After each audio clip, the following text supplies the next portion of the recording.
Bienvenidos a un nuevo episodio de Martes de Números, un podcast del Colegio de Contadores Públicos Autorizados de Puerto Rico.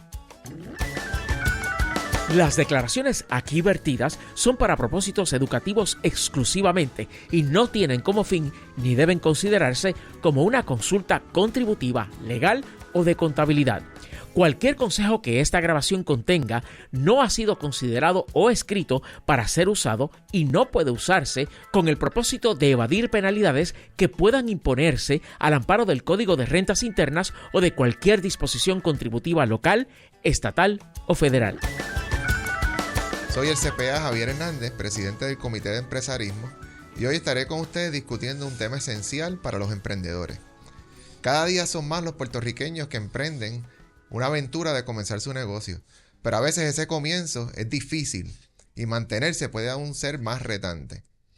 Pero en el Colegio de CPA estamos comprometidos en ofrecerle herramientas a todos los emprendedores que buscan abrirse un espacio en el ecosistema empresarial de la isla.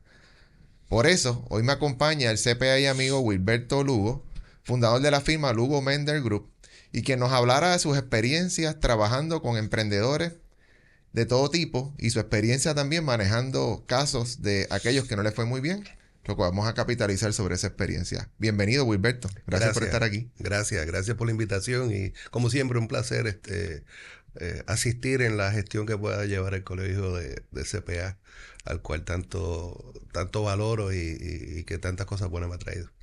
Excelente. Wilberto, vamos a comenzar con esto de que el tema de emprendimiento recientemente ha cogido un auge bien significativo en el país. Adicional a que es un tema de desarrollo económico para todos los gobiernos y para todos los sectores en la industria. El tema del emprendimiento es un eslabón esencial en eso. Y entonces eso ha fomentado que muchas empresas se lancen a crear negocios y a salir y empezar a operar. Con ese contexto, ¿qué cosas pudiésemos decir que son de suma importancia al momento de preparar los planes de negocio y conceptualizar esa idea de esa empresa que se va a formar? Pues mira, yo lo que he podido ver con el tiempo es que tenemos una comunidad y comunidades jóvenes ahora que está subiendo que son tienen muchos recursos y vienen altamente preparados de distintas formas, ¿verdad?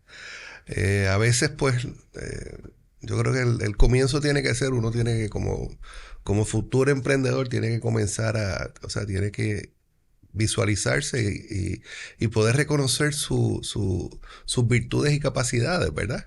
Saber en lo que uno puede descollar o puede hacer un buen trabajo mejor que alguna otra cosa. Lamentablemente uno no puede saberlo todo, ¿verdad? Eso, sí. Y esa parte de reconocer esas deficiencias, ¿verdad? Que a veces no es tan fácil para algunas personas. Y esa es la parte que entonces es el contrapeso del asunto de uno identificar qué bueno yo soy en esto. Pero a su vez hay unas limitaciones que tengo y pueden ser cosas tan sencillas como el idioma. Puede ser una cosa tan sencilla como la falta de conocimiento legal. Y ese ejercicio de las virtudes y los puntos fuertes, pues también uno tiene que poder también identificar cuáles son las limitaciones que uno tiene, ¿verdad? Claro. Y ahí es que entonces las limitaciones como único uno puede sobrellevarlas es como una planificación. Y yo digo que es una planificación estratégica, de manera que uno pueda cubrir entonces con la asistencia de otros, que pueda cubrir entonces las lagunas, ¿verdad? Necesarias para poder entonces explotar entonces esas cosas a lo que uno es bueno. Definitivo. Y mencionas la ayuda legal como una de las deficiencias, pero yo también me he tropezado con que hace falta la ayuda en todos los renglones.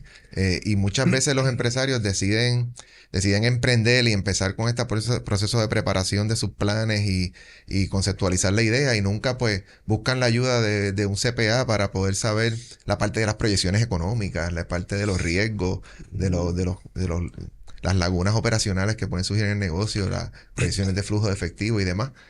Y sé que hablaremos más de eso durante el podcast, pero hace una necesidad inmensa de poder buscar ayudas de esos profesionales al momento de conceptualizar la idea. Totalmente de acuerdo. Yo digo que los mejores ejemplos que pudimos ver fue con el asunto de María. Y cuando en María, luego de María, es que pudimos reconocer la importancia de tener, por ejemplo, un buen asesor en seguros, porque las pólizas de seguro, todo el mundo piensa que tiene seguro hasta que las necesite, entonces tiene que buscar a ver qué es lo que está cubierto y qué no está cubierto. Correcto. Y fue un tema sumamente complejo para muchas empresas que no estaban bien aseguradas, y eso se debe a que el que no sabe de seguro pues tiene que buscar un buen consultor que sepa de seguro. Todas las pólizas son iguales, vienen en el mismo binder, son un regrete de papeles, pero así. cuando llega el momento de reclamar, En el momento de reclamar, y si se rompió la ventana o fue que se rompió alguna otra cosa, pues entonces uno tiene que tomar esas medidas. Eso es así. Seguro. Y una vez ese negocio está operando, Wilberto, muchos negocios, ¿verdad? Exitosos, hay de todo, ¿verdad? Tú tienes que haber visto de todo, pero ¿qué cosas son claves para garantizar el buen desempeño de ese negocio y poder obtener ese retorno en la inversión? Mira, yo me he topado varias veces, con empresarios que han desarrollado el mejor plan de negocio que te puedes imaginar. He visto proyectos de desarrollo en donde tienen unas maquetas y tienen tienen una visión de lo que va a ser el proyecto excelente, ¿verdad? Pero cuando vas a implementar, pues te olvidas de las proyecciones y haces las cosas como crees, ¿verdad? Y lamentablemente yo digo que la suerte es traicionera. O sea, si uno hace un plan, el plan es para seguirlo.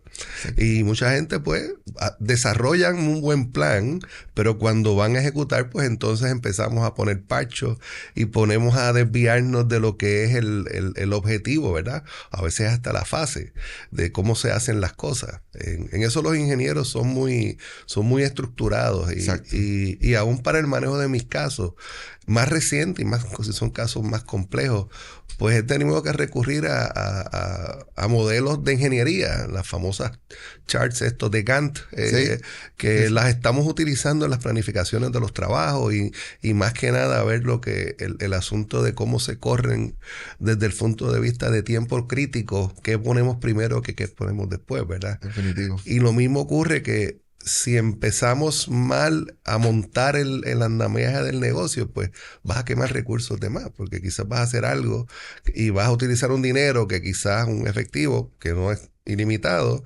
que quizás vas a quemarlo en un sitio y que después lo vas a necesitar para poder entonces cumplir con tu plan estratégico. Y ya no hay marcha atrás, probablemente. Sí, no, así mismo es. Yo trabajando esa línea, ese tema, como parte de esta iniciativa, ¿verdad? En múltiples charlas y orientaciones que hemos dado, siempre les recomiendo a los empresarios montar 3 escenarios. Un best case, que todo pasa, que cómo saldría si todo sale excelente, y un worst case.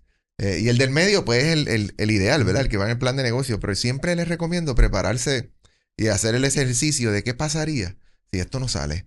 Si de momento las ventas no se materializan. Entonces, cuando da la mala suerte que sucede, pues ya tú estás preparado para actuar y tomar esas decisiones. Siempre recomiendo como que prepárate para lo mejor y prepárate para lo peor, para estar listo en caso de que pase algo. No sé cómo tú lo ves. Para poder identificar si voy bien o muy mal, uno pues tiene que tener yo digo que tiene que tener las fuentes de información correctas. Y eso ciertamente comienza con el plan, con el presupuesto, con tu plan de trabajo, con tus metas que te estableciste al principio. Hay veces, pues, que nos desenfocamos en otros indicadores que quizás no son los correctos. Por ejemplo, el asunto del efectivo. El efectivo es necesario en todo. Pero si uno toma decisiones nada más que contando cómo está la cuenta de banco ese día, pues eso es arriesgado. Es una decisión que puede estar mal tomada porque quizás tiene mucho efectivo ese día, pero es que no le has pagado a un montón de gente que le debe. Y de aquí o por el contrario, te depositaron para un proyecto que vas a tener que hacer en 3 meses y te dieron un buen depósito ahora, pero eso es para que lo distribuya a medida que el trabajo se haga, ¿verdad? Es parte del mismo proceso operacional. O sea, que sin el indicativo con la información de contabilidad correcta, puede uno guiarse por elementos que no son necesariamente los correctos. Definitivo. Y el cash, ¿verdad? En la industria y en el mundo que nosotros estamos, que compartimos el mismo background, se dice que cash is king. Yo me he topado con muchos empresarios que, primero, muchos de ellos lamentablemente no tienen números financieros. Y aquellos que los tienen nunca miran esa parte del efectivo y la importancia que tiene el efectivo, ¿verdad? Al momento de evaluar el desempeño de la empresa. ¿Cuán frecuente tú le recomendarías a un empresario que evalúe su posición de efectivo y idealmente sus proyecciones también, ¿verdad? Que debería tenerla. Eso hay que mirarlo, te digo, eso hay que estarlo mirando constantemente. Yo digo que no hay veces suficientes en un año que uno tenga que sentarse a ver qué está ocurriendo con el efectivo.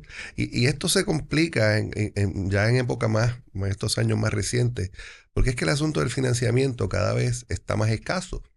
En uno levantar un financiamiento, depender sustancialmente de fuentes externas para correr un negocio, como antes hacía todo el mundo con las famosas líneas de crédito, que con eso era que se trabajaba. Pues esto no es tan sencillo ahora, pues estos son productos que son caros, te encarecen la operación, el manejo de intereses, más los costos de financiamiento que esto conlleva. Y por eso es que el negocio que se basa en efectivo, que tiene una buena base de efectivo, está menos propenso a sufrir con cambios en el mercado, digo yo, o con algún evento nefasto que pueda ocurrir. Como es el tema de los intereses ahora mismo, ¿verdad? Correcto. Que es verdad que venimos ahora bajando, pero correcto, sufrimos año y medio de alzas constantes que ahogó a muchos negocios que dependían del crédito. En el negocio, por ejemplo, de construcción, que es el contratista que dependa de un financiamiento para poder completar una obra, se puede quedar a mitad. Wow. Se puede quedar a mitad en cualquier momento y va a tener que recurrir a sus propios recursos. Ya he visto en algunos escenarios de otras compañías más estructuradas cómo el exceso de efectivo de la compañía que opera, pues entonces vamos a acumularlo en otra compañía, que esa es la que va a hacer financiamiento y esta es la que me va a proveer el efectivo en cuando yo no pueda, y ya se dan unas estructuras más, vamos a decir, más complejas de lo que era el negocio típico. Pero claro, todas estas, a medida que tú le añades capas de complejidad a los negocios, pues tienes que aumentar también tu nivel de administración y tu equipo de trabajo, porque no es lo mismo correr un negocio que correr 4 o 3. Me imagino. Por el lado de aquellos empresarios que están empezando, tuve la oportunidad de ver un estudio que hizo Colmena 66, que es un grupo incubadora, ¿verdad? Que apoya a estos en el momento de conceptualizar la idea. Y salió que la necesidad primordial de los comerciantes era el acceso a capital de trabajo y dinero. O sea, obviamente, muchos de los ejemplos que acabamos de discutir aplican a empresas ya establecidas, pero esos que están empezando, ¿qué consejos les pudiese dar en cuanto al acceso a efectivo y a capital de trabajo? Pues mira, como yo digo, los bancos vienen en estos últimos años. La banca en Puerto Rico, pues, primero que se ha limitado en número. No tenemos un mercado tan agresivo como había 10 años atrás. Tenemos que contar, y yo digo que uno de los días más nefastos que ha habido en la economía de Puerto Rico fue abril 30 del año 2010, cuando esa tarde se cerraron aquí en Puerto Rico 3 bancos de una sola vez. Sí, aceptó y redujo el acceso y el inventario, ¿no? Y eso, pues, nos hemos visto también cómo los bancos, los modelos de banca más recientes, pues, se han ido convirtiendo más que en un inversionista de manejar sus activos de préstamo. Ahora nos estamos moviendo más a una banca que es transaccional, en donde el banco hace dinero por el ATH o por el wire que envía, y eso es, y claro, manejando los depósitos, ¿verdad? Que son obligaciones para ellos.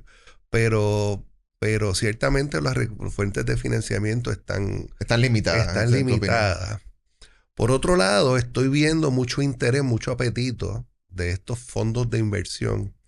Y uno todo enseguida piensa que si la ley 60 o los 2022, pero aún para mi sorpresa, en Puerto Rico, el mercado de inversión está mirando a Puerto Rico bien, bien de cerca. Se están dando transacciones en donde fondos de Estados Unidos están invirtiendo en Puerto Rico. Excelente. Fondos que uno jamás pensaría que tienen ningún tipo de conexión con Puerto Rico. y en transacciones de adquisiciones recientes. Quien está comprando no es el puertorriqueño, es el de afuera. Y muchas veces son modelos que pueden ayudar.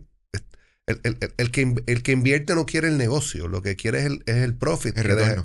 Es el retorno, exacto. Sí. No quiere operar el negocio. Y esto puede ser un buen mecanismo de financiamiento. Yo pienso mucho en cada vez que veo el programa de Shark Tanks, que tú ves, uno piensa en esos modelos como si eso fuera de televisión. Pero son bien reales y pero también son cercanos. bien reales, son bien reales. Y ciertamente, pues, y más con productos nuevos, productos innovadores, hay muchas fuentes que puede estar accesible para este tipo de... Eso te iba a comentar, que me imagino que todo depende de la idea. La idea tiene que ser buena, tiene que ser novel, única, y eso también la hace más atractiva para ese tipo de fondos, ¿verdad? Y volvemos a lo mismo, buen plan de negocio. Eso es lo vital. O sea, uno no puede ir a un inversionista a venderle un sueño. Eso te van a despachar en 3 minutos. Exacto. Pero si un negocio bien formulado, bien estructurado, con un buen producto, se vende.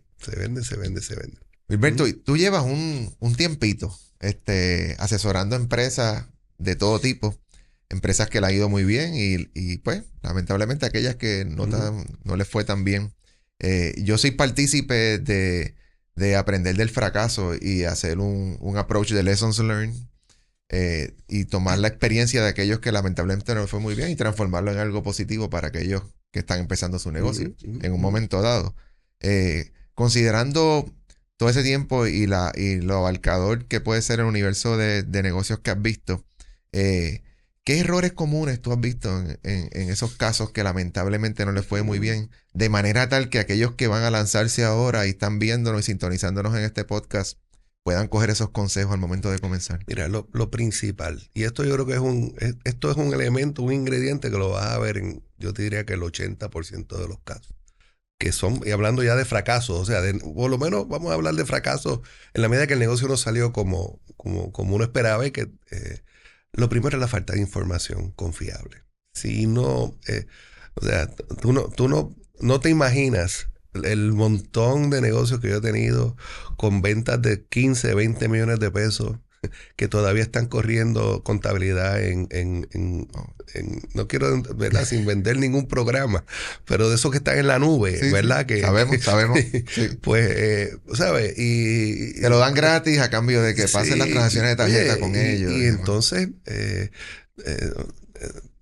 eso te limita mucho la información. Esta semana tuve una consulta y le pregunto, pero ¿por qué tu evita está así si tú estás al día? ¿Y por qué tú estás? Y me dice, es que, no sé, porque tengo un mayor general de 5,000 cuentas. Y entonces están tomando decisiones con una hojita de Excel de un profit and loss básico. O sea, tú tienes que tener un poco más de información para poder identificar qué es lo que pasa, ¿verdad? Y por qué es que porque es que el negocio está así, ¿verdad? Eso es... Yo concurro 100% típico. contigo en esa aseveración. Me parece que uno de los problemas más grandes que hay es la falta de información. Y ahí es que nosotros como colegiados y todos nuestros colegas podemos ayudar muchísimo a estos empresarios porque tenemos ¿verdad? El conocimiento para poder cerrar ese eslabón. Sí. Lo otro que también, yo creo que es bien, que también se ve con frecuencia, es que yo digo que cuando la gente debe consultar, no consulta. Y los que consultan con quien no es. Okay. Es un problema doble. Y eso pues me río porque, por ejemplo, yo hago trabajo de reorganizaciones, ¿verdad? Yo sé algo de contribuciones. Yo no sé todo de contribuciones. Y si yo como parte de mi trabajo de reorganización tengo un asunto contributivo importante, yo voy a asegurarme que mi cliente le diga, mira, hay que buscarte a alguien que sepa de contribuciones, porque eso no es mi expertise. O sea, que aún dentro de las mismas ramas que uno trabaja, ¿verdad? Tienes que estar claro, como empezamos, las limitaciones y las virtudes. O sea, tienes que tener las ambas. Todo el mundo tiene su nicho y su experiencia. Hay veces que uno trata de controlarlo todo y la verdad es que no puede. En estos asuntos ahora de asset protection, que hay tantas figuras ahora, en la medida que uno se pone más sofisticado en cuanto a sus bienes y pues ya llega un momento que a la gente le gusta protegerse y eso es un área completa de trabajo que requiere conocimiento técnico porque ahí se mezclan sucesiones, se mezclan los taxes, se mezclan un montón de fuentes, ¿verdad? Eso se resume en falta de ayuda, falta de buscar la ayuda, buscarla tarde o buscarla en el sitio equivocado. Si usted va a firmar un contrato de financiamiento en un banco, usted asegúrese que alguien del lado suyo vea ese contrato antes que usted lo firme. Correcto.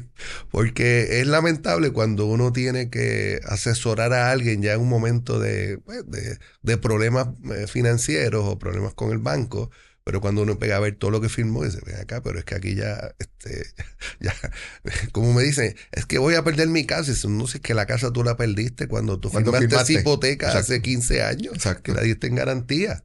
Y es triste, pero son cuando tienes que consultar, hay que consultar. No hacer las cosas y después entonces pues ya a lo hecho ya está ya cuando es tarde pues las acciones para remediarlo son más complicadas. Mira, y uno bien importante también que que veo con frecuencia es que los negocios crecen. No todo es negativo.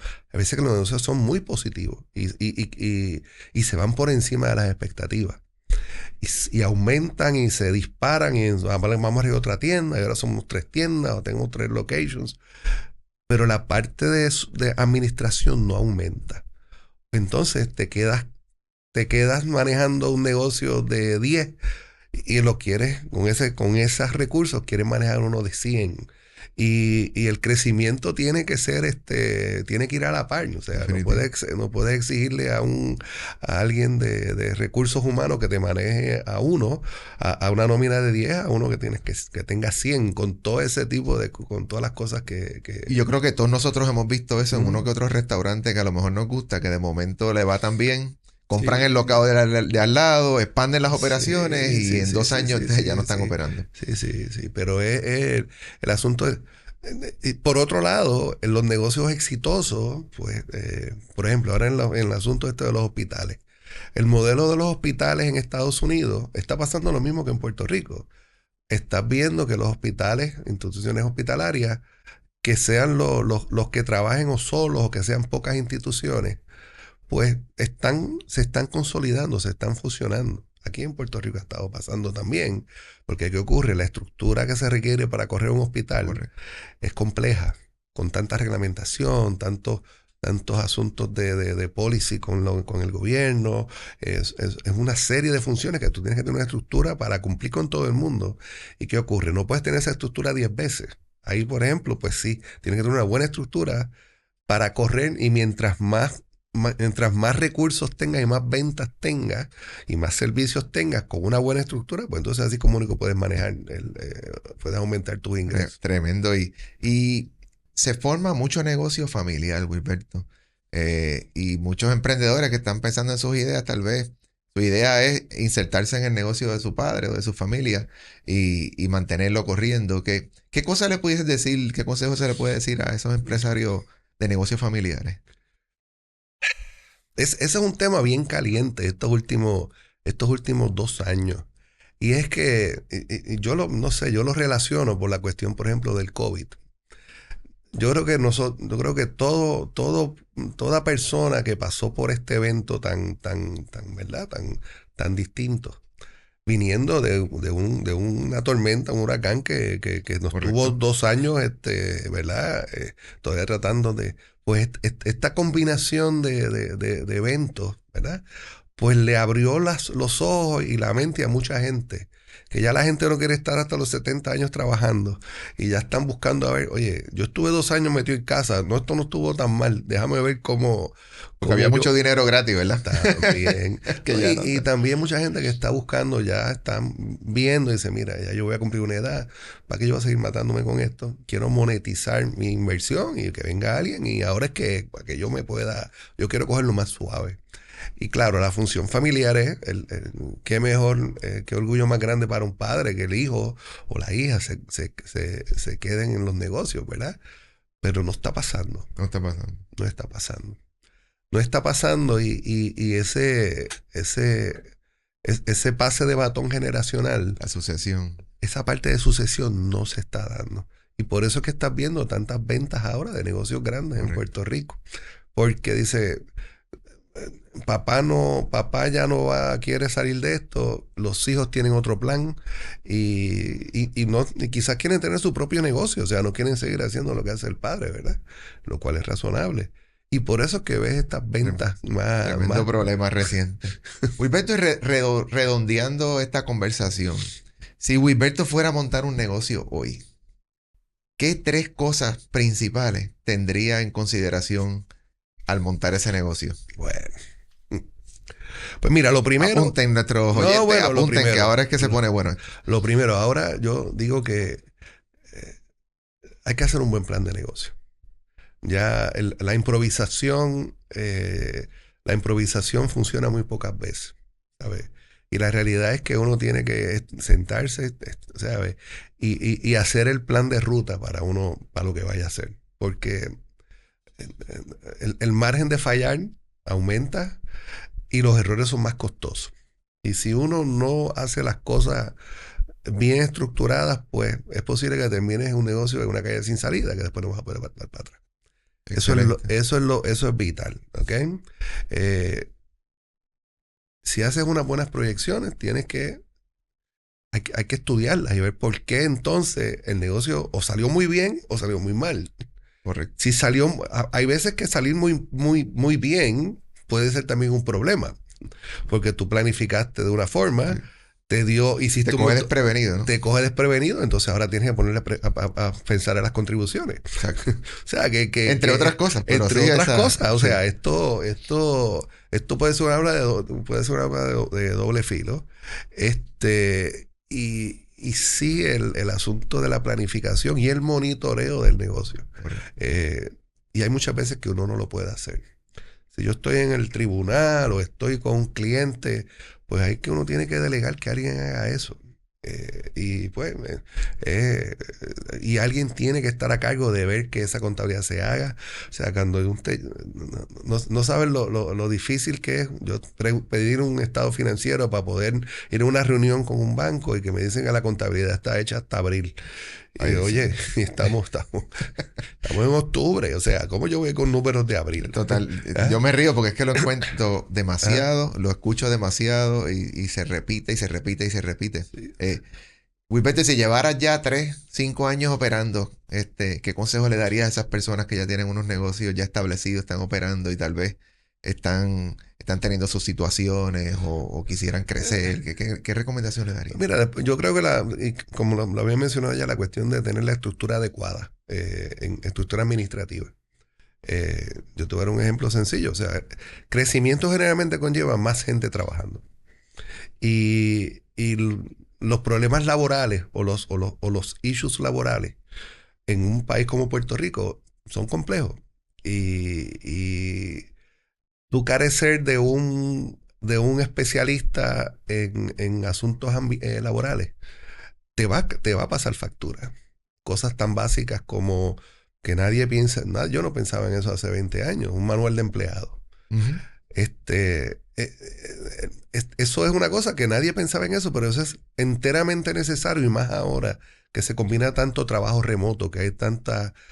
hoy mismo estamos aquí afuera, hay tanta complejidad, los gobiernos sociales, cambiando las reglas todo el tiempo, sí, y haciendo enmiendas a las leyes y demás. Entonces, después le dan para atrás a la enmienda y la enmienda de la enmienda. En un negocio de servicio, el costo principal de tu operación va a ser eso, son los empleados. Y tú, no hay más nada. O sea, es el activo, sí, es el activo principal. Y ciertamente, pues, ese tipo de asesoramiento es necesario. Los abogados lo mismo, como mencioné, o sea, hay abogados de taxes muy buenos, hay abogados transaccionales, eso ya existe, o sea, y hay gente, no todos los notarios saben de banca, ¿sabes? Ni todos los notarios saben de fideicomiso, ¿sabes? Y hay gente que tiene la experiencia para dar un buen consejo, ¿verdad? A medida que uno va creciendo, pues hace falta aumentar también su nivel de consulta. Yo creo que principalmente, y una de las últimas, yo digo que es la cuestión de la diversificación. Hay que tener muchas, ¿sabes? No hay un negocio perfecto que dure toda la vida. Hay que mantenerse al margen con los cambios en el mercado y... Totalmente de acuerdo. Yo, por ejemplo, en mi oficina, te voy a dar un ejemplo. En mi oficina yo llevo 20 y pico de años trabajando por mi cuenta. El año que viene cumplo 30 años. Y el negocio, mi negocio principal en los primeros 15 años fue trabajar de síndico en el Tribunal de Quiebra. Eso era eso era que se corría, eso era lo que yo hacía. En los últimos 10 años, por unos cambios, unos cambios ni siquiera míos, fueron cambios en la industria. El mismo mercado te llevó. El mismo mercado, lo que era mi negocio principal, ahora se ha convertido en el negocio mínimo, que lo hago todavía medio, pero hemos tenido que desarrollarnos hacia otras áreas. Pues si me hubiera quedado en lo que para mí era el negocio principal, ahora mismo estuviera yo también radicando. Es importante posiblemente dejarte llevar por la corriente, no nadar en contra de la corriente, ir fluyendo hacia donde el mismo entorno económico te está llevando. Me pasó con ¿cuándo fue que? ¿Te acuerdas los préstamos estos que dieron de los PPP? Sí. Pues yo hice un PPP de esos para la oficina y para mí fue, wow, qué fácil. Entonces después empecé a hacerle PPP a otra gente, ¿verdad?